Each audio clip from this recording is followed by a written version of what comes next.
Before we start the login process using HTTP, we'll prepare for it by learning about async tasks. Async task was created because HTTP queries take up a lot of time and should not take place in the user interface thread. We'll begin by analyzing how Android behaves in case we want to call a long-term operation when using neither async task nor another thread.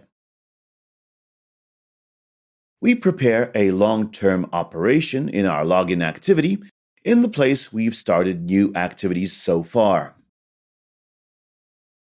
In order to simulate it, we'll use thread sleep with a value of 20 seconds.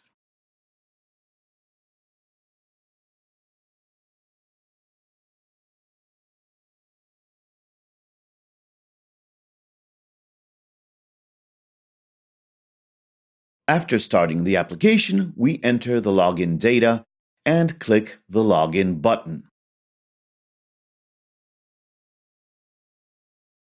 The moment we have a long-term operation, the interface freezes in a way. Until the long-term operation finishes, we cannot do anything with the user interface. If the operation is being carried out for a long time, Android informs us that the application has stopped responding. We get a dialog box where we can wait for the application to close. Users usually uninstall applications if this happens more than a couple of times.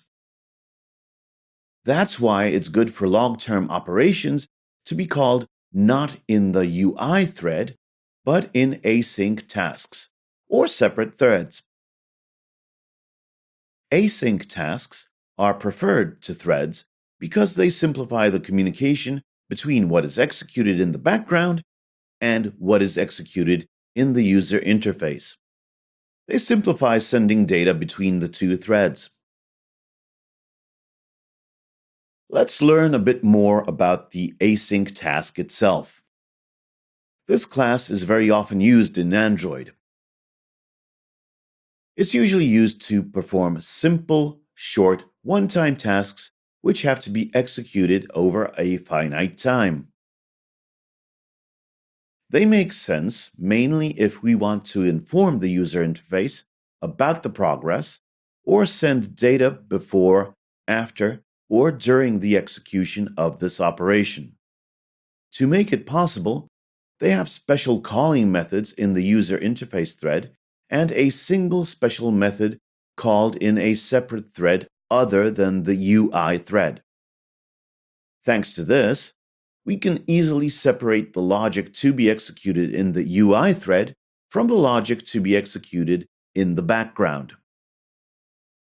Additionally, during the execution of a long-term operation, async task may inform us about the progress.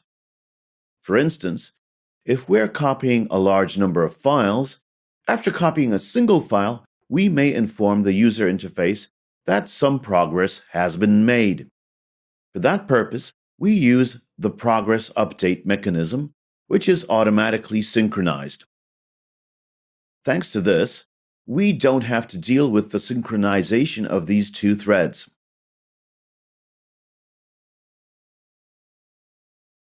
We start with implementing a simple version of async task. For this purpose, we create the async task class.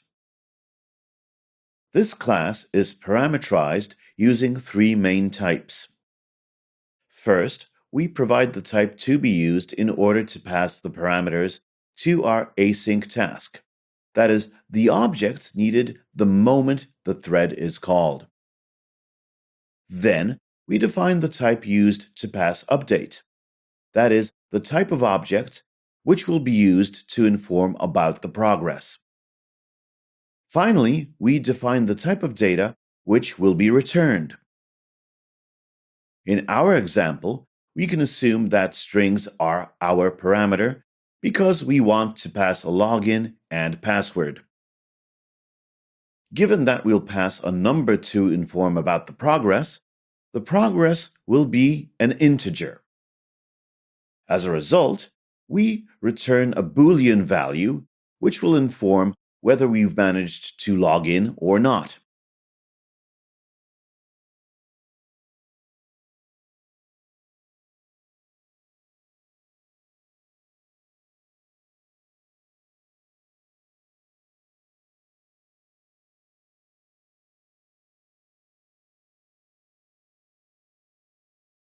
AsyncTask is an abstract class where we have to overload one method, the doInBackground method. It's used to execute operations in the background. The entire content of this method will be called in an additional thread which will be created for this purpose. We may notice that parameters are passed to the doInBackground method in the form of strings. This is because we specified a string as the first parameter in the async task. For the same reason, the value returned by the method will be a Boolean.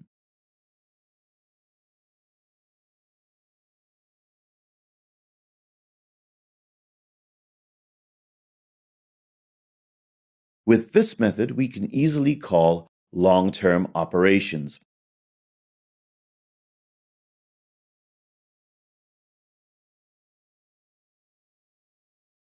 After such an operation, we can execute the test code.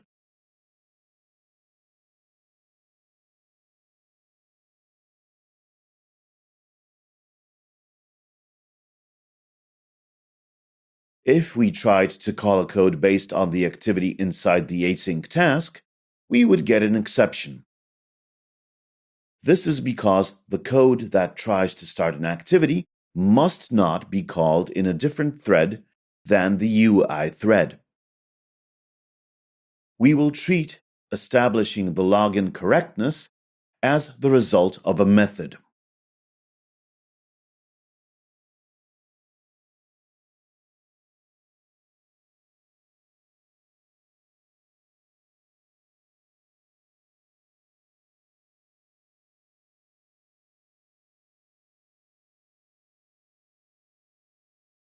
The code, which has to be called in the UI thread, can be moved to a specially prepared onPostExecute method.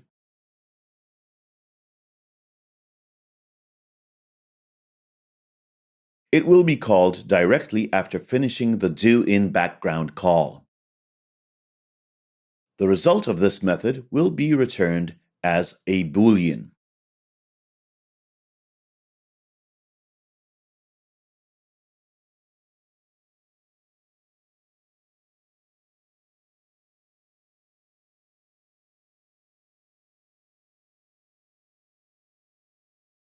We just need to extract the values of the username and password fields. They are not available outside because they are present in an internal anonymous class. We could declare them as final, but a much better solution is to extract them via our mechanism.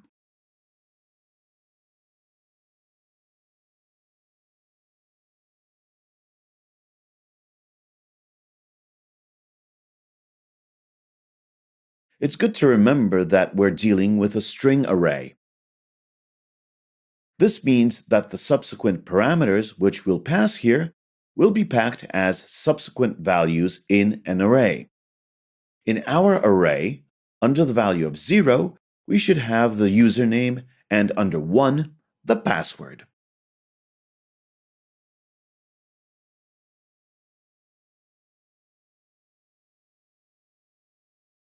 The only thing left to do is to start the async task.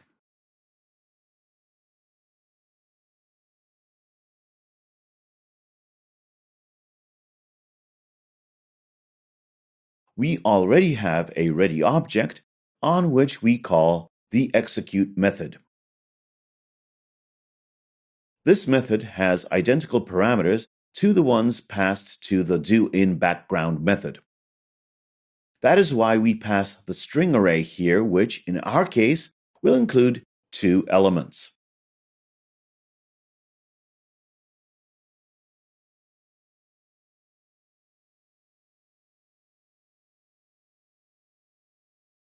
Let's launch our AsyncTask. The doInBackground method is called where the values we've passed are extracted. Then there is a 10-second delay, after which the value correctness is checked. It simulates an HTTP query to the server. We are now notified about the correctness, or lack thereof, in case of the login. If we manage to log in, we display a toast and start the second activity.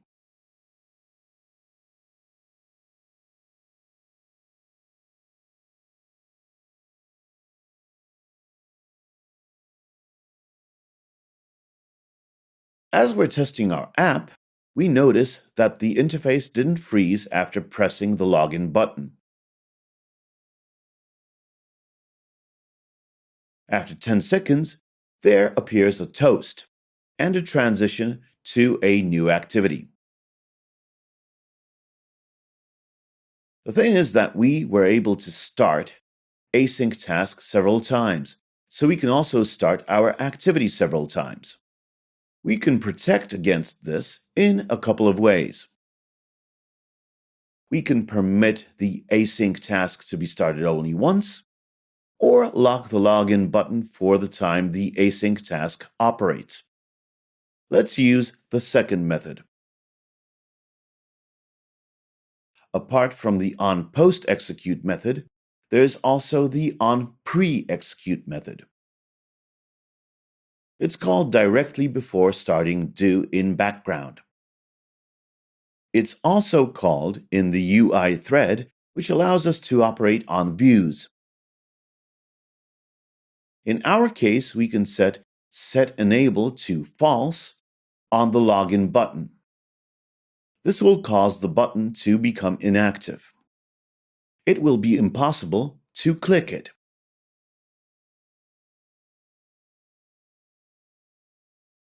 After finishing the doInBackground execution, regardless of the result, we'd like to unlock the button.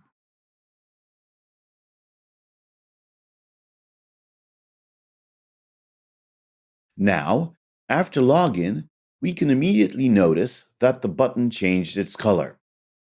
So it's set to the inactive state until the login is finished.